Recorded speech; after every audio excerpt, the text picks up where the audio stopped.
Hey yo l'équipe, aujourd'hui une nouvelle vidéo sur un questionnement un peu particulier. Pourquoi l'élevage de fourmis? Qu'est-ce qui vous a motivé? Qu'est-ce qui nous motive à commencer cet élevage? Quel est le déclic pour commencer celui-ci?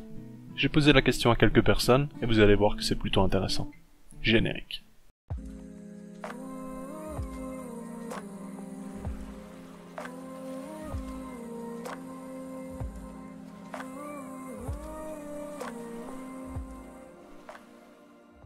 Commençons tout de suite par Stéphane. Je lui ai donc posé la même question qu'aux autres personnes. Pourquoi l'élevage de fourmis? Il m'a donc répondu d'une manière très simple et claire. Pourquoi lui a commencé? Je vous propose tout simplement d'écouter ça ensemble. C'est parti. Pour ma part, j'ai commencé à la myrmécologie il y a 1 an et demi plus ou moins. Mais en fait, ça date déjà depuis plus longtemps que ça, ma passion pour les bestioles. Donc j'ai eu un peu des mygales, des phasmes, des chéloptères. Et après les fourmis, c'est un peu tout petit. Quand tu te balades dans ton jardin, en fait, tu les analyses, tu les regardes, tu essayes de comprendre leur système social. Bon, après, tu ne comprends pas spécialement grand-chose.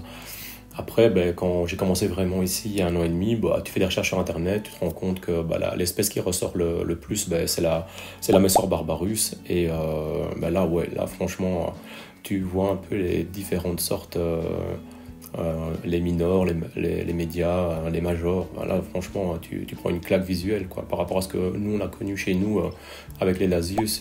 Et encore, à l'époque, je ne savais même pas que ça s'appelait des Lasius. C'est comme les Pokémon, tu as envie de toutes les avoir. Ici, pour l'instant, j'ai quelques Camponotus. J'ai toujours la Lasius, parce que franchement, c'est une espèce de chez nous. Donc, je l'aime vraiment bien. Les Singularis, les Nicobarensis, Cutillaris, Creontatus et Fetchenkoi. Pour ma part, j'ai 3 filles et elles sont super intéressées et je suis vraiment content de pouvoir leur expliquer, leur montrer. D'ailleurs, elles me demandent toujours de descendre voir les fourmis et elles y sont vraiment attachées. Et elles me disent « Ah, t'as vu celle-là, regarde, il y a un œuf, elle se balade avec. » Voilà, elles sont super enthousiastes en tout cas. Comme futur projet, ici j'ai l'intention d'acquérir des Arpegnathos venator et donc j'ai préparé un petit terrarium tropical automatisé, donc hygrométrie et alors chaleur forcément, avec un petit nid en béton et tout un substrat tropical avec des plantes. Voilà, donc ça c'est quelque chose qui me botte. J'attends un peu avant de les faire venir parce que les conditions climatiques pour l'instant, comme on est en hiver, c'est un peu trop hard pour elles. J'ai pas envie qu'elles meurent dans le voyage et voilà, donc c'est à peu près tout. Un dernier mot pour la fin, je tiens à remercier la fourmi gauloise de m'avoir laissé la parole. Ces vidéos sont top, comme vous pouvez le constater de toute façon en allant sur YouTube. La qualité est au rendez-vous et alors toutes les indications, en tout cas moi ça m'a vraiment beaucoup aidé pour le maintien, les températures, le taux d'humidité. Voilà, après je pense qu'on doit y aller à tâtons un peu aussi en fonction de ces espèces et la provenance surtout, elles ne viennent pas toutes du même endroit même si c'est la même espèce. Donc voilà, mais franchement c'est impeccable au niveau de ces vidéos, il est vraiment très très pointu. Voilà, merci beaucoup et que la fourmi soit avec vous. Un grand merci pour ton partage en tout cas, ça fait vraiment plaisir que tu aies joué le jeu et répondu à ma question. On va passer à la personne suivante, j'espère en tout cas que ça vous a plu. Suivant. Pourquoi l'élevage de fourmis? Ce sont des insectes qui me passionnent depuis mon plus jeune âge. Je me revois encore enfant dans l'herbe à 4 pattes à observer leur va-et-vient. Puis en grandissant, YouTube est arrivé et je suis tombé sur des vidéos de myrmécologues amateurs, comme ici la fourmi gauloise. À l'époque c'était surtout Snake Reptile. Après avoir pris plusieurs renseignements en ayant suivi leurs vidéos, je me suis rendu compte qu'il y avait énormément d'espèces de fourmis qu'on pouvait obtenir, avoir chez soi et observer dans des nids artificiels. Je me suis alors lancé dans l'aventure et ces animaux me fascinent encore plus maintenant que quand j'étais plus petit. On peut voir l'arrière du décor par nos nids artificiels en béton reconstitué, en pierre reconstituée, en tube. Elles ne cessent jamais de m'étonner. Je peux encore passer de longs moments à les observer, s'occuper de leur couvain ou vaquer à leurs occupations normales. Et c'était donc Belga qui nous a fait l'honneur de sa petite voix et nous a expliqué pourquoi l'élevage de fourmis chez lui. En tout cas, ça fait plaisir d'avoir participé. Je vais mettre son lien de sa chaîne YouTube dans la barre de description. On va passer maintenant à la personne suivante. C'est parti. Pourquoi l'élevage de fourmis? Pourquoi pas, tout simplement. Je suis tombée dans la myrméco un peu au détour d'une conversation avec des potes en terrario. Comment? Ben justement, cette passion, elle est venue petit à petit. Je suis très curieuse, donc j'ai voulu en savoir plus.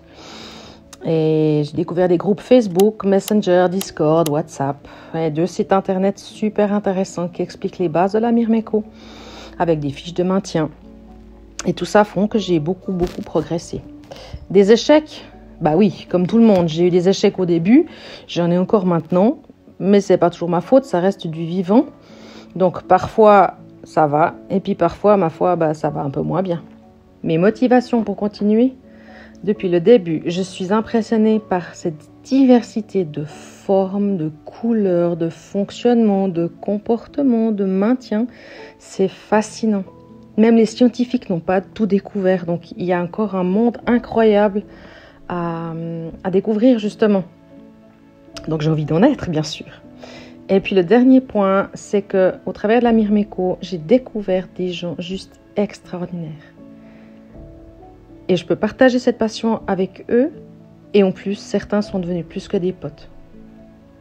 Certains l'auront reconnu, c'est Mumu, donc une des créatrices du projet justement pour vous faire découvrir des artisans.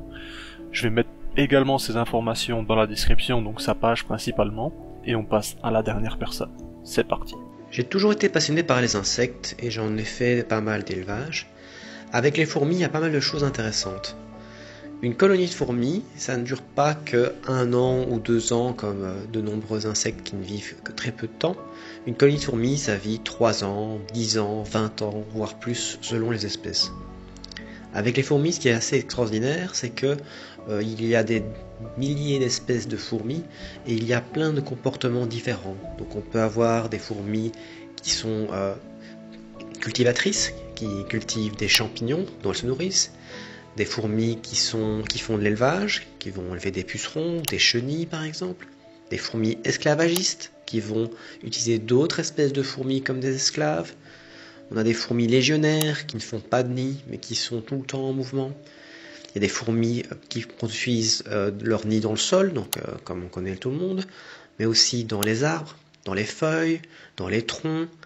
Fourmis, franchement, il y a énormément de possibilités, de diversité, que ce soit dans les comportements, comme je viens de le dire, mais aussi les tailles, les formes, les apparences. C'est vraiment très passionnant. Outre cela, donc il y a des individus très jolis dans certaines espèces, mais il y a aussi ce qu'il y a en plus par rapport à d'autres insectes, c'est un esprit de groupe.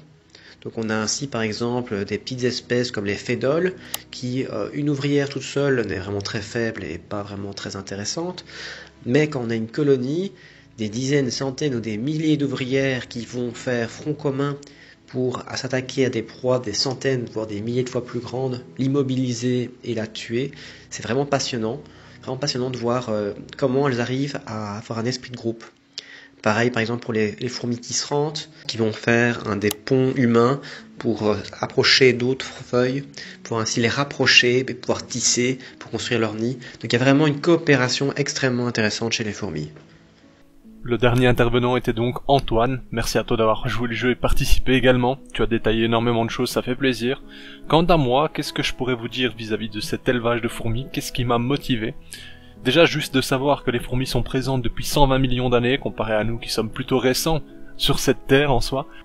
Ce côté social qu'elles possèdent justement, qui peut nous apprendre énormément de choses, la faculté dont elles ont de s'adapter dans différents milieux, enfin, toutes ces choses sont incroyables. Vous les observez, vous ne pouvez qu'être convaincu d'en posséder, ou du moins de regarder des vidéos d'elles, ou de se renseigner à leur sujet, parce que il est vrai que franchement, c'est passionnant et incroyable. Personnellement, j'en suis toujours aussi dingue, et comme le disait Mumu, et je reprends ses mots, on n'a pas encore découvert toutes les espèces, parce que oui, il y a plein de parties du monde où on n'explore pas, où il n'y a pas de budget pour répertorier, chercher, etc.